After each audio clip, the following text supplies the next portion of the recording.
आज हम लोग संस्कृत के ऑब्जेक्टिव का मॉक टेस्ट करने वाले हैं। ओके जी। आज हम संस्कृत के जो मॉक टेस्ट करने वाले हैं, कितना चैप्टर का मॉक टेस्ट किया जाएगा? 1 से 14 तक। मतलब संपूर्ण संस्कृत में जितने भी ऑब्जेक्टिव हैं सारे का मॉक टेस्ट कर लिया जाएगा। ओके, आप लोग रेडी हैं? जी। ठीक है। संस्कृत का पहला नंबर चैप्टर का क्या नाम है बेटा? मंगलम। क्या नाम बेटा? मंगलम। चलिए, मंगलम का अर्थ क्या होता है बेटा? कल्याणकारी। क्या होता है? कल्याणकारी और शुभकारी। अच्छा बेटा, मंगलम पाठ के लेखक कौन है? मंगलम पाठ के लेखक कौन है? अच्छा, मंगलम पाठ कहाँ से लिया गया है? अच्छा, कुल उपनिषदों की संख्या कितनी है? अच्छा, बहुत सुंदर। मंगलम पाठ में कुल कितने मंत्र हैं? चलिए, मंगलम पाठ का जो पहला श्लोक या मंत्र है कहाँ से लिया गया है? दूसरा श्लोक कहाँ से लिया गया है? तीसरा श्लोक, चौथा श्लोक, पांचवा श्लोक। बहुत सुंदर बेटा। अच्छा, ये बताइए कि सत्य का मुख किससे ढका हुआ है? सोने जैसे पात्र से किसका मुख ढका हुआ है? बहुत सुंदर, अति सुंदर, अति सुंदर, अति सुंदर। अच्छा, एक बात बताइए, नदियाँ नाम रूप को छोड़ के किस में मिल जाती है? अच्छा, समुद्र में नदियाँ किसको त्याग कर? बहुत सुंदर। किसकी विजय होती है? किसकी विजय नहीं होती है? चलिए, किसकी जीत होती है? किसकी जीत नहीं होती है? अच्छा, ठीक है। विद्वान अपने नाम रूप को त्याग कर किस में विमुक्त हो जाते हैं? परमात्मा में। विद्वान लोग किस में मिल जाते हैं? परमात्मा में। परमात्मा यानी कौन? ईश्वर। कौन? अच्छा बेटा, महान से महान क्या है? छोटा से छोटा क्या है? बहुत सुंदर। मनुष्य के हृदय रूपी गुफा में क्या निवास करती है? अच्छा बताइए, आत्मा कहाँ निवास करती है? कहाँ निवास करती है? मनुष्य के हृदय रूपी। अच्छा बताइए, सब नंबर चैप्टर क्या नाम है? पाटलिपुत्र। क्या नाम है? पाटलिपुत्र। पाटलिपुत्र वैभव के लेखक कौन है? पाटलिपुत्र वैभव की विधा क्या है? निबंध। अच्छा ये पाटलिपुत्र वैभव पाठ में किस नगर का वर्णन है? किस नगर की चर्चा की गई है? पटना नगर की। किसकी? अच्छा ये बताइए, बिहार की राजधानी कहाँ है? अच्छा चलिए, पटना किस राज्य की राजधानी है? कहाँ की? अच्छा चलिए, भगवान गौतम बुद्ध कहाँ पे बहुत बार घूमने आए थे? चलिए, पटना नगर था तब घूमने आए थे या पाटली ग्राम था तब? पाटली ग्राम था तब। अच्छा चलिए, प्राचीन इतिहास में पटना का दूसरा नाम क्या है? पुष्पपुरम या पुष्पपुरम या कुसुमपुर। अच्छा बताइए, कमौदी महोत्सव किस ऋतु में मनाया जाता है? शरद ऋतु में क्या मनाया जाता है? चलिए, चंद्रगुप्त मौर्य के शासन काल में पटना के रक्षा व्यवस्था कैसा था? अच्छा बताइए, पटना के क्या प्रसिद्ध है? अच्छा बताइए, पटना में कौन नदी बहती है? गंगा नदी। अच्छा बताइए, पटना नगर जो है किस नदी के किनारे है? गंगा नदी। अच्छा बताइए, पटना में जो गंगा नदी है किस दिशा में बहती है? गंगा नदी किस दिशा में बहती है? अच्छा, गंगा नदी पर जो सेतु बंधा हुआ है, जो पुल बना हुआ है, उस पुल का नाम क्या है? गांधी सेतु। जब तक गांधी सेतु जो पुल है वो कहाँ के सबसे बड़ा पुल है? किस महाद्वीप का? एशिया महाद्वीप का। अच्छा बताइए, गोल घर में क्या रखा जाता है? क्या रखा जाता है? अच्छा, महावीर मंदिर कहाँ पे है? कहाँ पे है? राजा अशोक के समय में पटना नगर के रक्षा व्यवस्था कैसा था? कैसा था? समृद्ध था। बहुत सुंदर। अच्छा बताइए, भगवान गौतम बुद्ध ने पाटली ग्राम के बारे में क्या क्या भविष्यवाणियां की थी? 3 भविष्यवाणियां की थी। कौन कौन से भविष्यवाणी? कौन कौन? मतलब आग से, बाढ़ से और घिरा रहेगा। कौन नगर? किसने बोला था कि यह पाटली ग्राम? बहुत सुंदर। कौन? भगवान गौतम बुद्ध। ठीक है। कूटनीम काव्य के रचयिता कौन है? अच्छा, काव्य मीमांसा के रचयिता कौन है? राजशेखर की रचना क्या है? दामोदर गुप्त की रचना? अच्छा, सरस्वती के कुल गृह के नाम से किस नाम से? अच्छा, परिभूत पुरंदरम स्थानम की संज्ञा किसको दी गई है? चलिए, यानी शिक्षा के दृष्टिकोण से पटना किसके समान माना जाता है?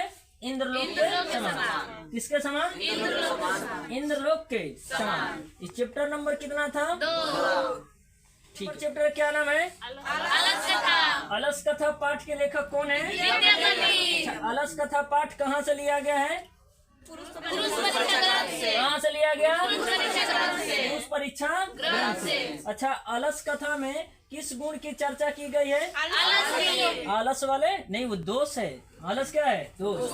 किनके गुणों के बारे में चर्चा किया गया है? तो मानव गुण। मानव गुण। मनुष्य का सबसे बड़ा शत्रु कौन है? मनुष्य के सदा सर्वदा किसका त्याग कर देना चाहिए? अच्छा, चलिए, अलस कथा में वास्तविक आलसियों की संख्या कितने आलसी थे? अच्छा, चलिए, अलस कथा के लेखक कौन है? कहाँ के रहने वाले थे?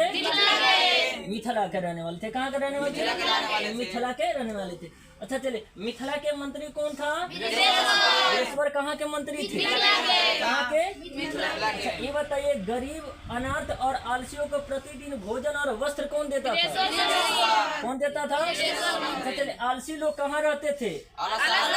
अलसशाला में कौन लोग रहता था? अच्छा, चलिए, आलसियों को इतना सुख को देखते हुए, सुख और इतना बढ़िया से भोजन वोजन सब कुछ मिल रहा था, इस सब को देखते हुए कौन लोग भी जाके भोजन ग्रहण करते? बहुत सुंदर। अब इसमें कितने आलसी लोग हैं, कितने बनावटी लोग हैं, इनकी जांच करने के लिए अलसशाला में क्या लगाई जाती है? चलिए, तो आलसियों की परीक्षा लेने हेतु कहाँ आग लगा दी जाती है? अलसशाला में आग कब लगाई जाती है? कब लगाई जाती है? चलिए, जब झोपड़ी में अलसशाला में आग लग जाता है तो पहले आलसी ने दूसरे से क्या बोला? दूसरे ने तीसरे से क्या कहा?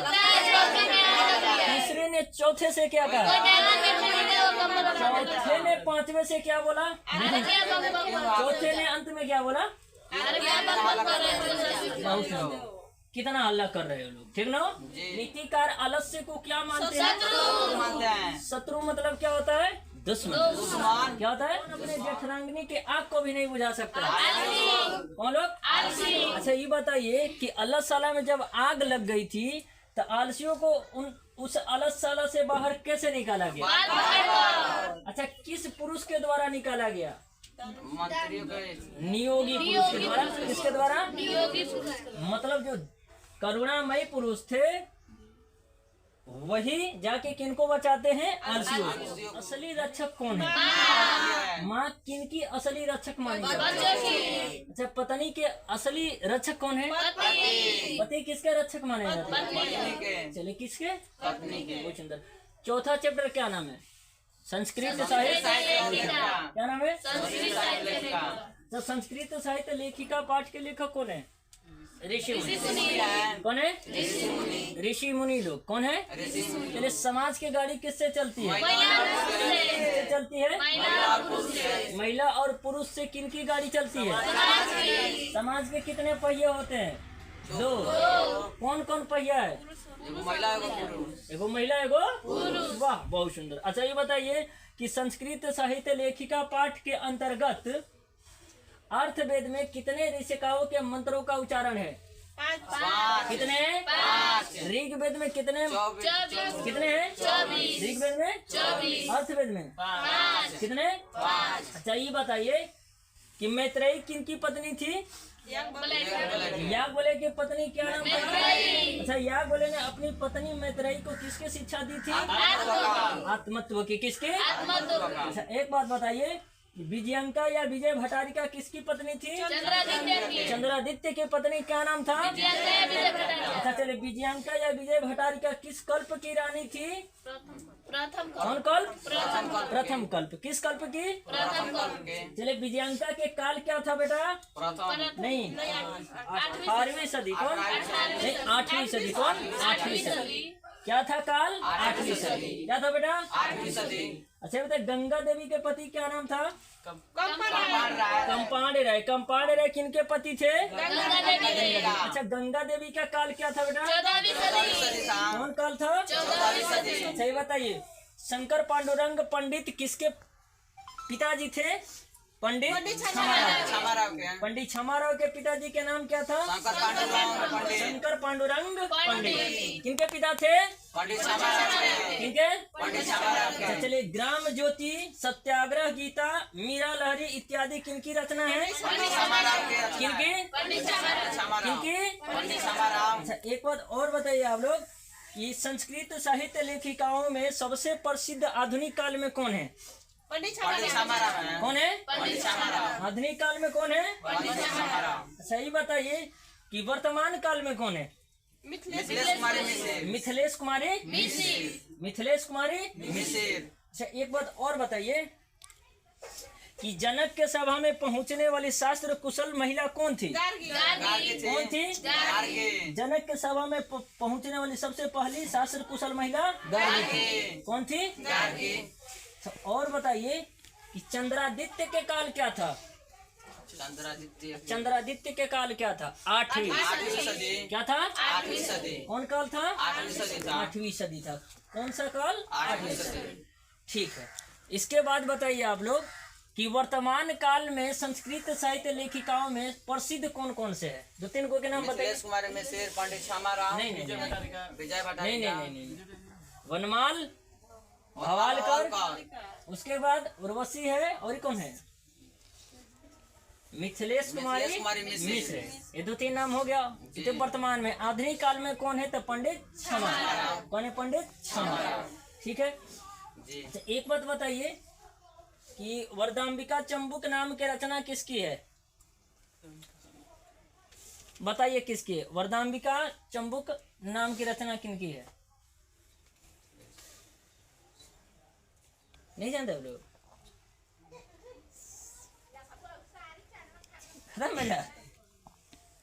वरदाम्बिका चंबुक नाम की रचना जो है तिरुम्बला का। किसका? तिरुम्बला। अच्छा, तिरुम्बला के पति का क्या नाम था? अच्युत राय। क्या नाम था? अच्युत राय किनके पति थे? अच्छा बताइए, तिरुम्बला के काल क्या था? कौन सदी? 16वीं सदी। ये कौन सा चैप्टर था? चौथा। अच्छा ये